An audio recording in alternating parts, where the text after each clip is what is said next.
오늘이 이제 올해 마지막 집회여서요. 무슨 말씀을 나눌까 조금 고민을 하다가 올해 우리가 회복에 대한 말씀을 많이 나눴으니까 또 마지막으로 회복에 대해서 같이 생각해 보면 좋겠다라는 생각이 들어서 느헤미야 8장 말씀을 오늘 함께 나누려고 합니다.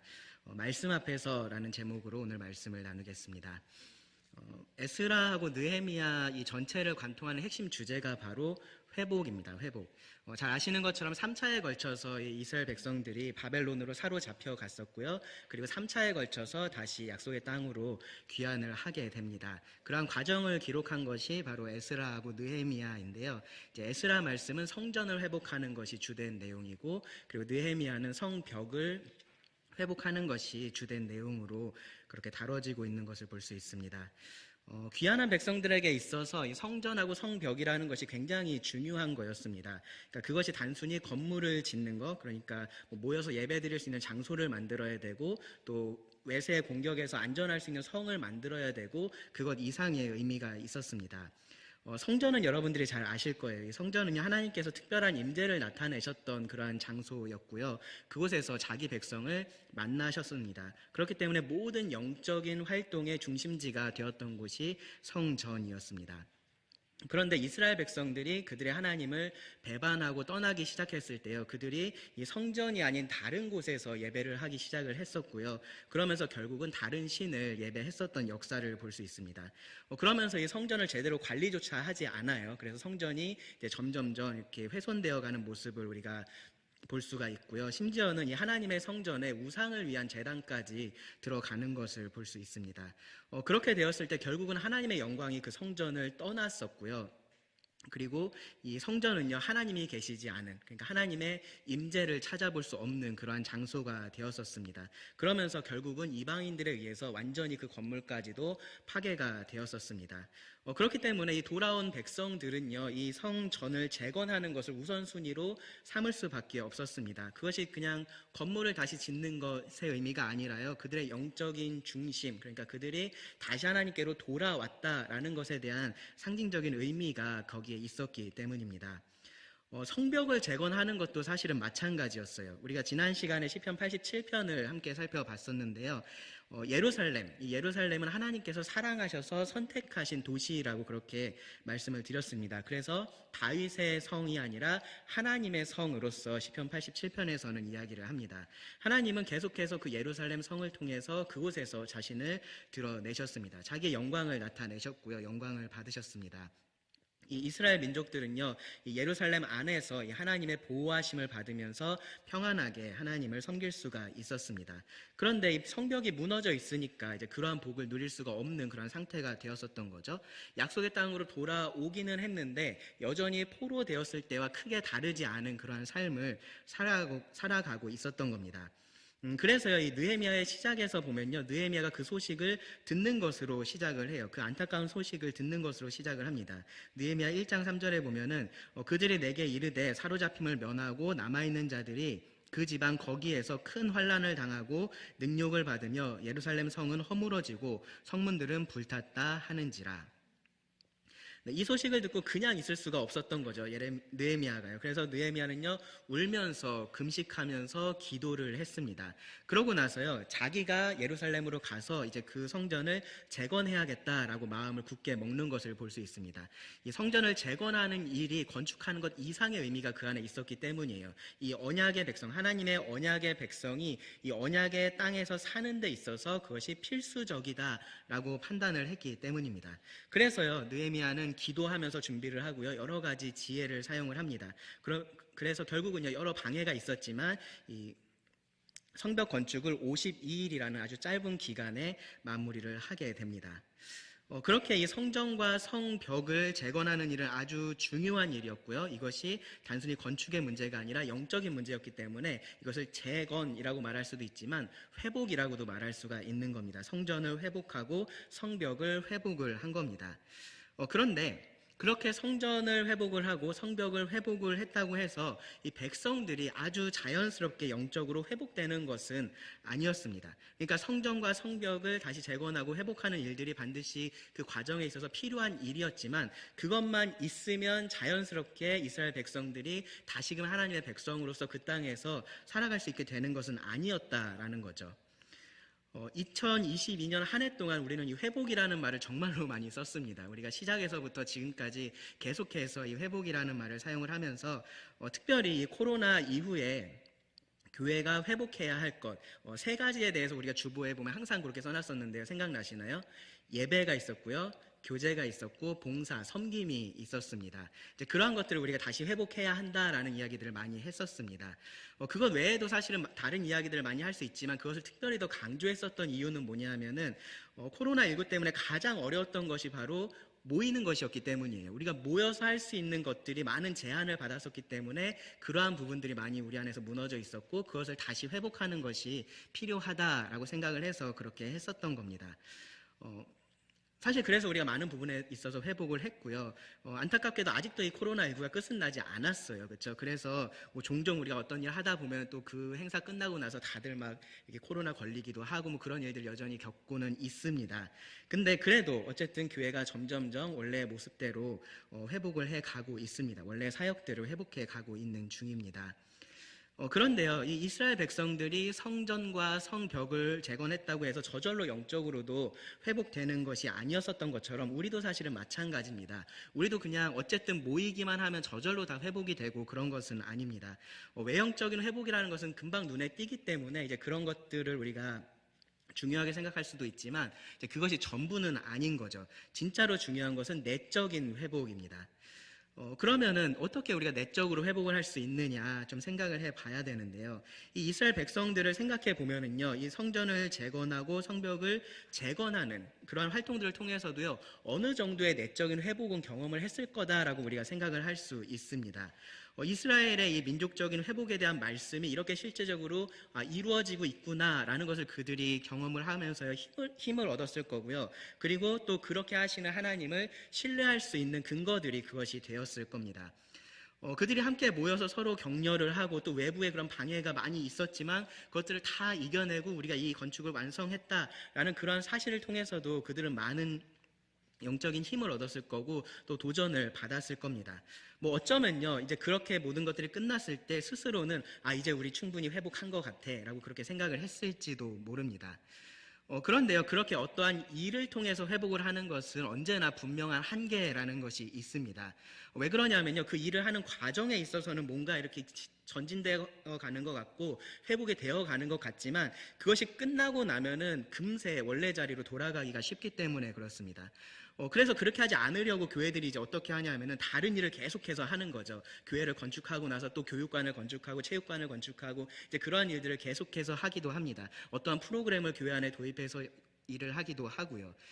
근데 그렇다고 해도요, 그렇게 하다 보면 사람인 이상 지치게 되고요, 혹은 타성에 젖게 됩니다. 매너리즘이라 그러죠. 매너리즘에 빠지게 됩니다. 그러다 보면요, 과거에 이렇게 했을 때 우리가 정말 좋았었는데 이제 그런 생각을 또 하게 되죠. 그래서 과거에 했었던 일을 지금 또 그대로 가지고 와서 다시 해보려고 해요. 근데 그렇게 해보면은 또 그때와 같은 효과가 나타나지 않는 것도 보게 됩니다. 회복은요, 좋았던 어떤 상태로 그렇게 돌아가는 것을 의미를 하지만요, 계속해서 그 상태를 유지하는 것도 포함이 되는데 단순히 어떠한 일을 우리가 한다고 해서 그렇게 할 수는 없기 때문에 그렇습니다. 그러면은 어떻게 해야 될까요? 어떻게 해야지 우리가 진짜 회복을 경험을 할 수 있을까요? 그것에 대한 답을요, 이 귀환한 이스라엘 백성들에게서 찾아볼 수가 있다라고 생각을 합니다. 이 성전 건축이 마무리가 되고 나서요, 귀환한 백성들은요, 다 함께 모여서 유월절과 무교절을 즐거움 가운데 그렇게 지켰습니다. 회복의 측면에서 보면은 이제 충분히 우리가 회복했다라고 생각할 수 있는 그러한 상황이었겠죠. 그런데 그 상황에서 누가 등장을 하냐면은 에스라가 등장을 해요. 에스라. 그리고 그 에스라에 대해서 성경은 이렇게 묘사를 합니다. 에스라 7장 6절인데요. 제가 읽어드리겠습니다.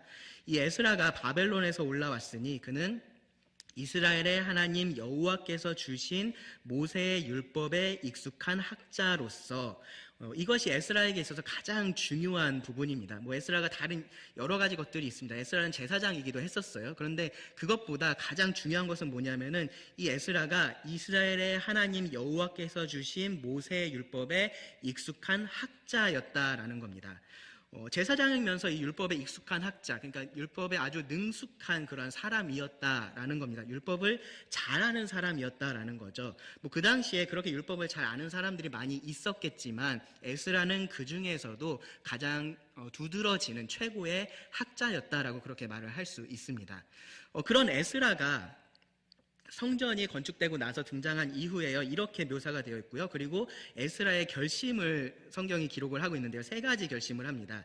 에스라 7장 10절에 보시면 에스라가 여호와의 율법을 연구하여 준행하며 율례와 규례를 이스라엘에게 가르치기로 결심하였었더라. 네.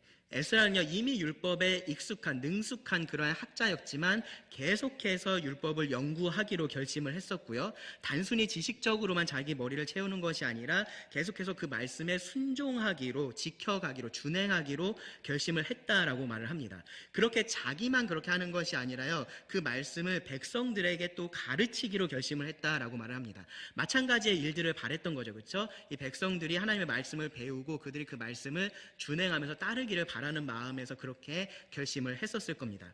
이 아닥사스다 왕이요, 그런 에스라를 예루살렘으로 보내면서 이렇게 명령을 했습니다.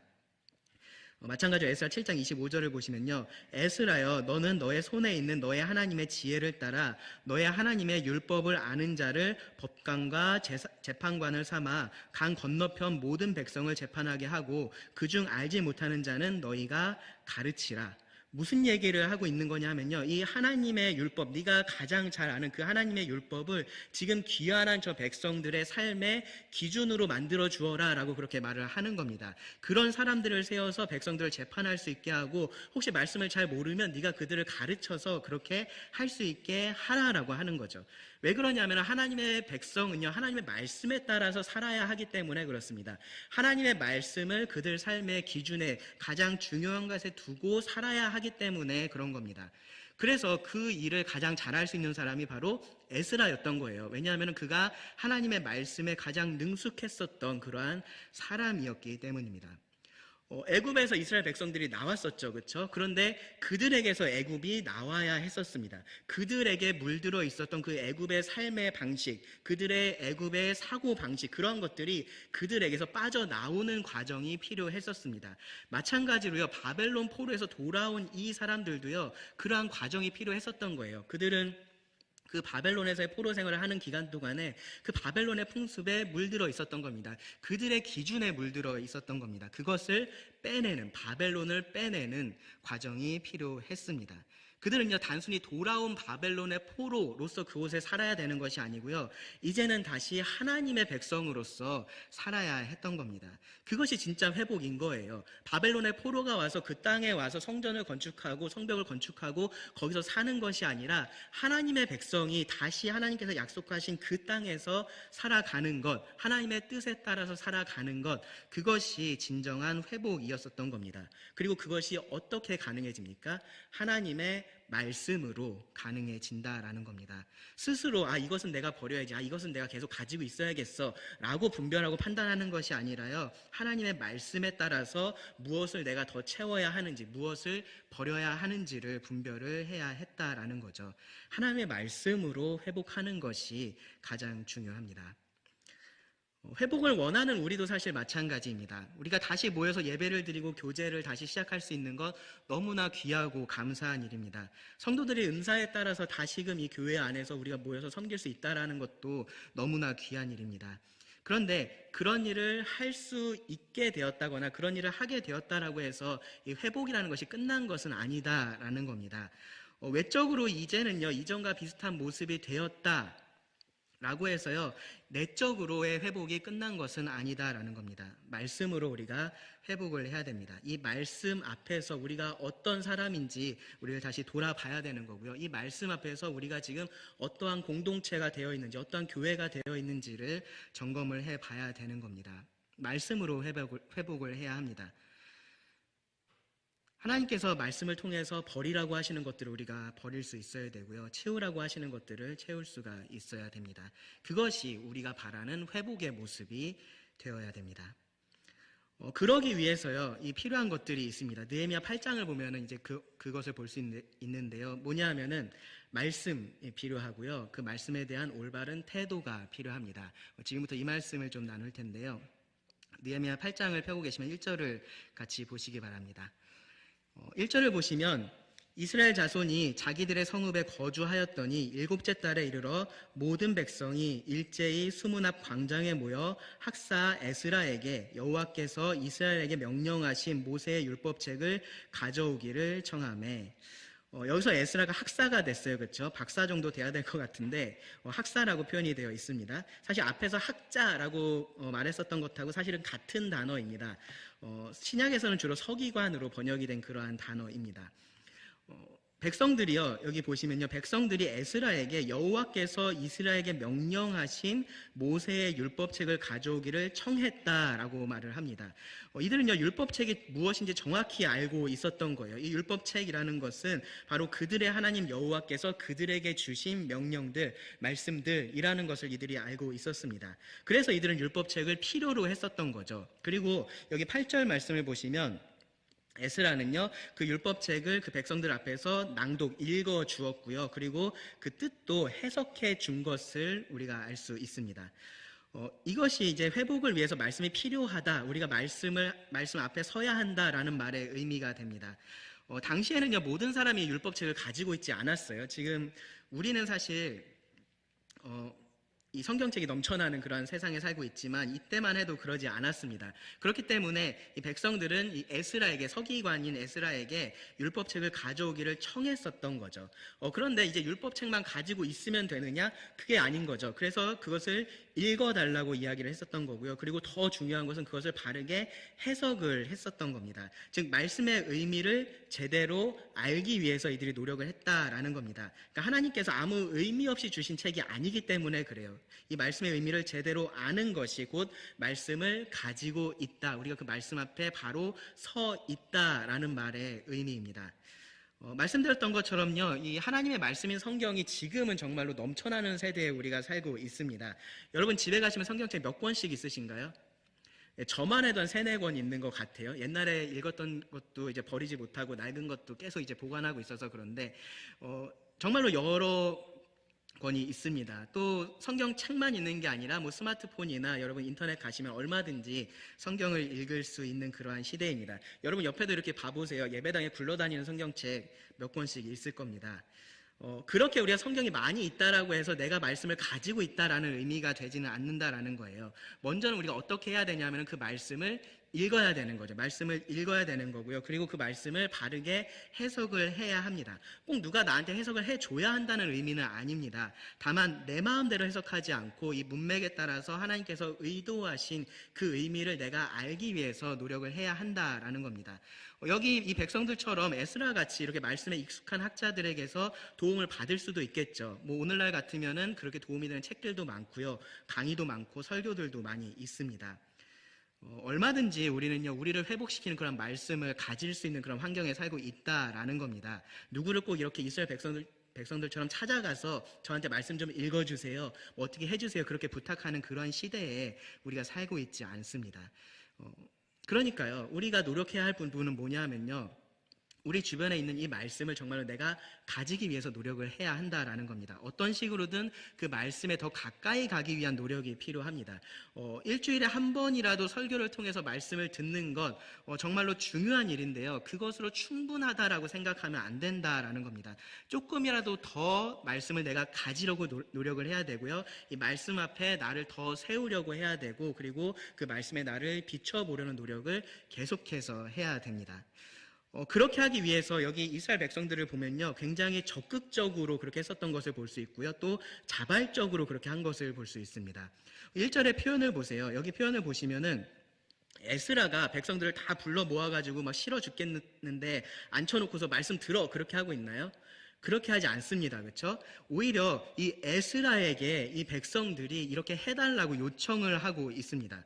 그리고 2절하고 3절 말씀을 보시면요, 일곱째 날 초하루에 남자나 여자나 알아들을 만한 모든 사람이 이 율법의 말씀을 듣기 위해서 모여들었다라고 말을 하고요. 얼마나 오랫동안 말씀을 들었냐면은 새벽부터 정오까지 그렇게 했다라고 말을 합니다. 여기 일곱째 달 초하루라고 말을 하고 있는데 지금 이 시점은 언제냐면요. 느헤미야와 이 백성들이 이 성벽 재건을 마치고 난 이후입니다. 얼마나 시간이 지났냐면은 약 5일 정도가 지났습니다. 얼마나 이들이 힘들게 성벽을 재건했는지 여러분 아실 거예요. 그들은 한 손에는 칼을 들고 한 손에는 벽돌을 들고 그렇게 성벽을 건축을 했었습니다. 정말로 전쟁 같은 그러한 건축을 했었던 거죠. 쉬지 않고 그렇게 빠르게 그 일을 마무리를 했습니다. 그 시점에서 이들은 이렇게 말씀을 듣기 위해서 모여들었다라는 겁니다. 남자나 여자나 알아들을 만한 사람들은 다 모였어요. 네, 이 이스라엘의 문화를 생각해 보면 사실 남자들만 모여도 충분합니다. 그렇죠? 남자들만 이러한 의무를 가지고 있기 때문에 그렇습니다. 그런데 그렇게 하지 않았고요. 가능한 모든 사람들이 이 율법의 말씀을 듣기 위해서 모여들었습니다. 그리고 그렇게 모여서 새벽부터 정오까지 말씀을 들었습니다. 6시간 정도를 그렇게 했다라는 겁니다. 거기서 끝나지 않아요. 13절을 보시면요. 이 사람들이요, 그 이튿날, 다음 날인 거죠. 그 이튿날 뭇 백성의 족장들과 제사장들과 레위 사람들이 율법의 말씀을 밝히 알고자 하여 학사 에스라에게 모여서, 또다시 그 하루로 이들은 만족하지 않았고요. 다음 날 또다시 에스라를 찾아가서 율법의 말씀을 우리들에게 더 가르쳐 주십시오라고 그렇게 요청을 한 겁니다. 그리고 18절 말씀도 보시면요. 에스라는 첫날부터 끝날까지 날마다 하나님의 율법책을 낭독하고 무리가 이레 동안 절기를 지키고 여덟째 날에 규례를 따라 성회를 열었느니라. 7일 동안, 일주일 동안 계속해서 그렇게 율법책을 낭독하고 가르치는 일을 했었다라는 겁니다. 이스라엘 백성들은요, 어떻게든 최소한으로 말씀을 들으려고 하고 있지 않은 거예요. 그렇죠? 최대한으로 말씀을 듣기를 원했었습니다. 그들은 피곤했지만 말씀을 듣기를 원했고요. 일부만 들어도 되지만 모두가 모여서 말씀을 듣기에 힘썼습니다.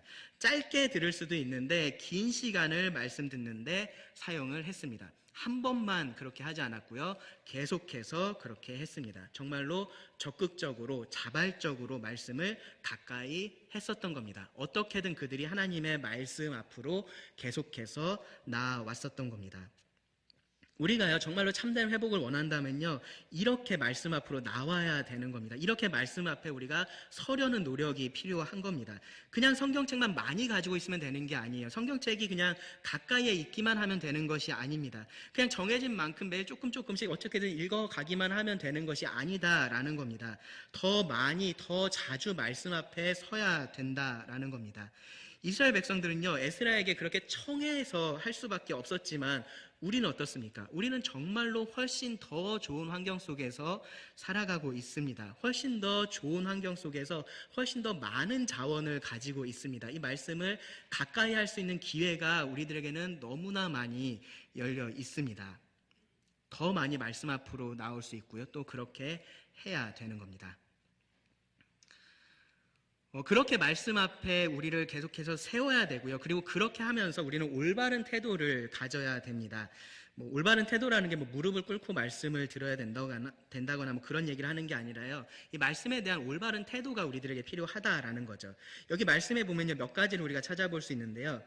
첫 번째는 집중해서 말씀을 듣는다라는 겁니다. 여기 3절을 보시면 수문학 광장에서 새벽부터 정오까지 남자나 여자나 알아들을 만한 모든 사람 앞에서 읽음에 뭇 백성이 그 율법책에 귀를 기울였는데, 이 백성들이 율법의 말씀이 읽어질 때 귀를 기울였다라고 말을 합니다.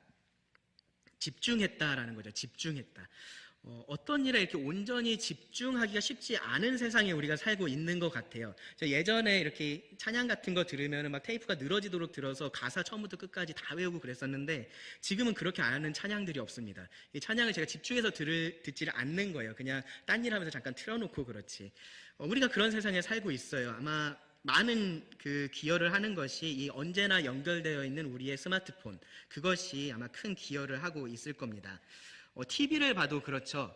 어르신들은 조금 다를 수 있는데 저만 해도 TV를 틀어놔도 TV를 보지는 않아요. 그냥 TV를 틀어놓고 딴 일을 합니다. 그 앞에서 스마트폰으로 딴 일을 하면서 TV 잠깐 보다가 그런 일들을 합니다.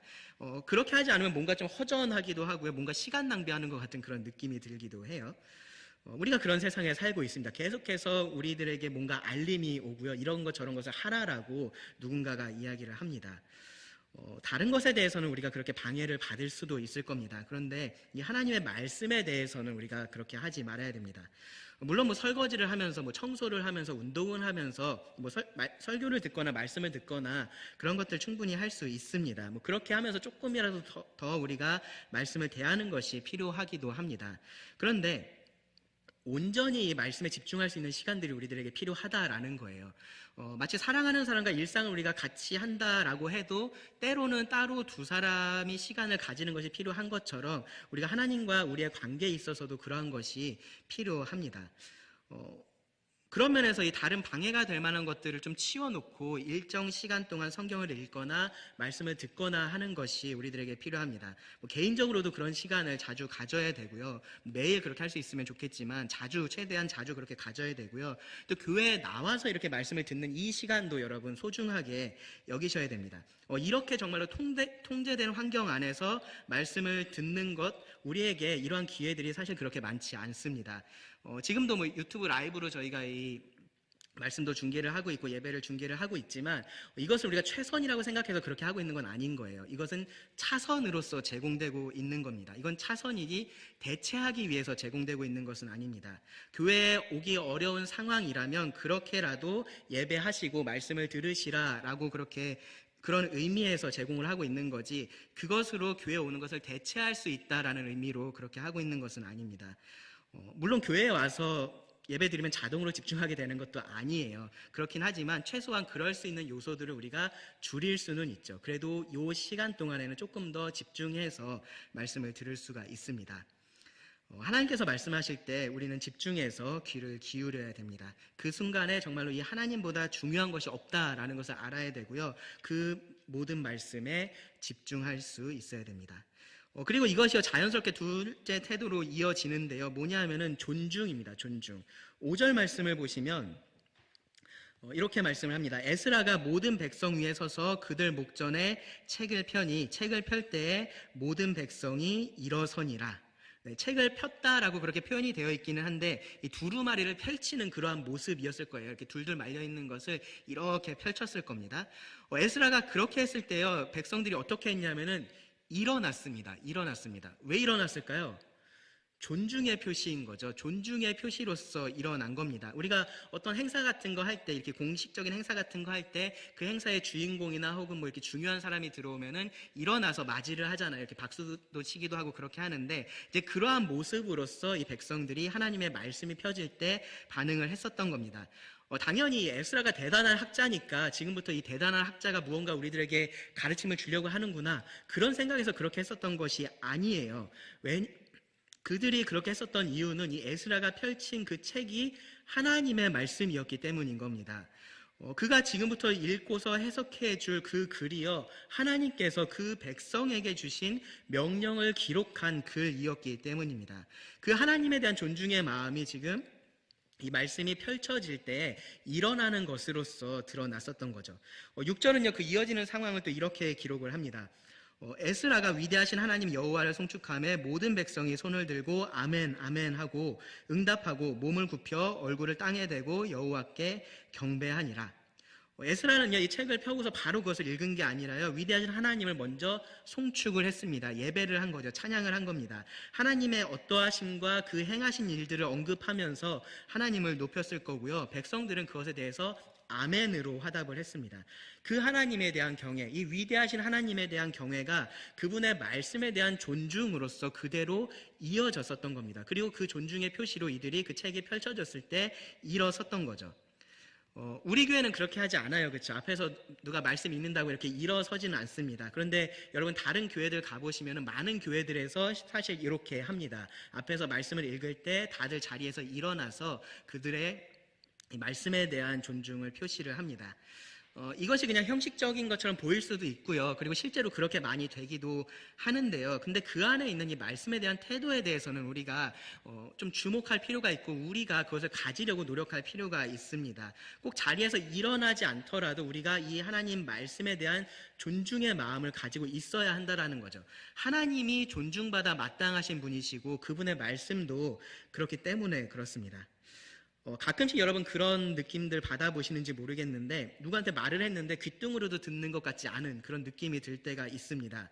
뭐 장유유서까지는 아니더라도 그래도 나 정도 나이 먹고 나 정도 그래도 이런 사람이 얘기를 하면은 최소한 인간 대 인간으로서 내 말을 좀 들어줘야 되는 거 아니야? 이제 그런 생각이 들 때가 있습니다. 그런데 여러분 우리가 성경을 열 때 누구의 말씀을 보게 되는 겁니까? 하나님의 말씀이죠. 하나님의 말씀. 하나님의 말씀을 우리가 보게 되고 하나님의 말씀을 듣게 되는 겁니다. 인간 대 인간이 아니라요. 하나님 대 인간으로서 우리가 이 말씀을 본다라는 겁니다. 하나님 말씀이 어려울 수도 있습니다. 우리가 이해하지 못하는 부분도 있고요. 그리고 때로는 받아들이기 힘든 말씀도 그 안에는 분명히 있습니다. 그런데 기본적으로 하나님께서 하신 말씀이시기 때문에 하나님의 말씀은 우리들에게 있어서 존중받아 마땅하다라는 겁니다. 그것이 마땅합니다. 말씀을 읽을 때요, 일어나지는 않더라도요, 일어서지는 않더라도 그 마음에 이제부터 읽을 말씀, 이제부터 내 귀에 들리는 저 말은 중요한 하나님의 말씀이다라는 것을 우리가 기억을 하고요, 그 말씀을 존중할 수 있어야 합니다. 여기서 주의할 것이 하나가 있습니다. 뭐냐면요, 말씀을 전하는 사람이 누구인지는 상대적으로 중요하지 않다라는 거예요. 전혀 중요하지 않다라는 말은 아닙니다. 상대적으로 중요하지 않습니다. 주일학교 학생들이, 우리 크리스마스 때도 주일학교 학생들이 앞에 나와서 이렇게 암송했잖아요. 그렇죠? 암송하면 어떠신가요? 귀엽죠? 네, 귀엽습니다. 근데 말씀이 귀여운 건가요? 아니죠. 그 아이들이 귀여운 거지 그 말씀이 귀여운 거는 아닙니다. 여전히 그 말씀은 누구의 말씀인 거예요? 아이들의 입을 통해서 선포됐지만 여전히 하나님의 말씀이다라는 겁니다. 그래서 우리가 존중해야 할 하나님의 말씀입니다. 설교 같은 경우에는요, 이 말씀에 대한 해석이 들어가기 때문에 조금 더 우리가 좀 주의해야 되고 고려해야 될 부분들이 있지만 기본적으로 올바르게 해석된 말씀에 대해서는요, 그 설교를 누가 했든지 관계없이 우리는 그 말씀을 하나님의 말씀으로서 존중할 수 있어야 됩니다. 궁극적으로는 그 사람을 존중하는 것이 아니라 그 말씀을 하신 그 사람을 통해서 말씀하신 하나님을 존중하는 것이기 때문에 그래요. 물론 이런 원리를 이제 설교자들이 악용하기도 하죠. 그래서 자기가 하고 싶은 말에 이 하나님의 권위를 세우려고 그렇게 하기도 하지만, 그렇다고 해서 모든 말씀을 우리가 그렇게 비판적으로 듣고 어디 한번 나 잘 설득해봐, 그러한 태도로 들어야 한다라는 것은 아니다라는 겁니다. 하나님 말씀에 대한 우리의 마땅한 반응은 존중이 먼저 되어야 됩니다. 그리고 그 다음에 반응은 무엇이냐 하면요, 해석입니다. 해석, 올바른 해석인데요, 여기 8절을 보시면 하나님의 율법책을 낭독하고 그 뜻을 해석하여 백성에게 그 낭독하는 것을 다 깨닫게 했다라고 말씀을 합니다. 앞서 존중에 대해서 말했지만요, 이 설교의 경우에 이렇게 전해지는 말씀을 존중을 하셔야 되는 거예요. 하나님의 말씀이 하나님의 말씀으로서 전달될 때 그것을 여러분 존중하셔야 된다라는 겁니다. 말씀의 뜻을 해석해서 깨닫게 하는 것이 이 하나님의 말씀을 읽고 전하는 것이 되어야 하기 때문에 그렇습니다. 그냥 성경만 읽는다고 해서 말씀을 읽는 것은 아닙니다. 그 의미가 뭔지를 모르면 사실은 의미 없는 행동이에요. 설교를 하는 사람이 자기 주장을 하면서 이 성경 말씀을 아무리 많이 인용을 한다고 해도 그 말씀은 하나님 말씀이 아니라 그 사람의 말입니다. 성경 말씀이 계속해서 그 사람 입에서 나오니까 저게 하나님의 말씀인가 라고 여러분 착각하시면 안 됩니다. 문맥을 벗어나면요, 얼마든지 내가 원하는 말을 할 수 있습니다. 그리고 그것을 하나님의 말씀이라고 주장을 하는 것은요, 이 하나님에 대한 모욕일 뿐이지 하나님의 말씀을 전하는 것은 아닙니다. 하나님의 말씀에 대한 올바른 반응은 무엇이냐면은 그 말씀을 올바르게 내가 해석을 하는 거예요. 올바르게 이해를 하는 겁니다. 그 올바르게 해석한 결과는요, 하나님께서 그 말씀을 통해서 의도하신 그 의미를 내가 알게 되는 겁니다. 그러니까 내가 듣고 싶은 하나님의 말씀을 찾는 것이 아니다라는 거죠. 하나님께서 나에게 들려주시기 원하시는 그 말씀을 내가 듣는 것, 그것이 말씀을 올바로 이해를 하는 거고요, 올바로 해석을 하는 겁니다. 말씀에 대한 올바른 태도가 그것이 되어야 됩니다. 점점 세상에서 권위라는 것이 사라져요. 그렇죠? 그리고 절대적인 진리라는 것도 사라져 가고 있습니다. 어떤 것이 당연히 이렇게 해야 된다라고 말하면요, 사람들은 왜 그런데? 라고 질문을 하는 세상입니다. 실효성을 먼저 생각을 합니다. 그래서요, 우리가 하나님의 말씀을 대할 때도요, 때로는 그런 경향이 있는 것 같아요. 하나님께서 의도하신 의미보다는 내가 생각하는 의미로 만족을 하려고 하는 거죠. 말씀이 본래 무엇을 의미했는지가 나에게 그렇게 중요하지 않고, 그게 그냥 실제로 나에게 얼마나 도움이 되느냐가 중요하다라고 우리가 받아들이기 시작합니다. 내가 그것을 받아들일 수 있는지를 중요하게 생각을 합니다. 그런데 그렇지 않습니다. 하나님은 말씀하시는 거고요, 우리는 우리 마음대로 듣는 게 아니라 그 말씀을 올바로 해석해서 들어야 됩니다. 하나님께서 의도하신 대로 들어야 되는 겁니다. 그것이 말씀 앞에 선 우리들의 태도가 돼야 됩니다. 끝으로요, 적용인데요, 이 구절을 보시면은 이렇게 말씀을 합니다. 백성이 율법의 말씀을 듣고 다 우는지라. 총독 느헤미야와 제사장 겸 학사 에스라와 백성을 가르치는 레위 사람들이 모든 백성에게 이르기를, 오늘은 너희 하나님 여호와의 성일이니 슬퍼하지 말며 울지 말라 하고. 네, 이 바르게 해석된 하나님의 말씀을 들은 백성들이 다 울었어요. 네, 그게 너무 감동적인 설교에서 그랬을 것 같지는 않습니다. 이 상황을 생각해 보면은 그렇게 에스라가 막 사람들의 마음을 움직이는 감동적인 설교를 했을 것 같지는 않습니다. 무엇이 그들로 하여금 이렇게 울게 만들고 뒤에 가면은 이들이 슬퍼하고 근심하게 만들었냐 하면은 이 선포된 하나님의 말씀이 그들을 그렇게 만든 겁니다.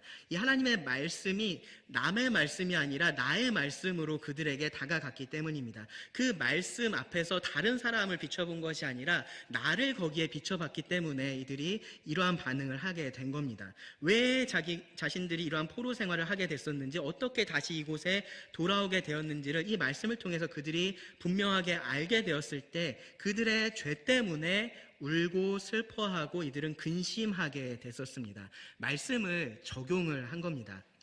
그런데 이것에 대해서 느헤미야나 다른 지도자들이 그렇게 하지 말라라고 얘기를 하죠.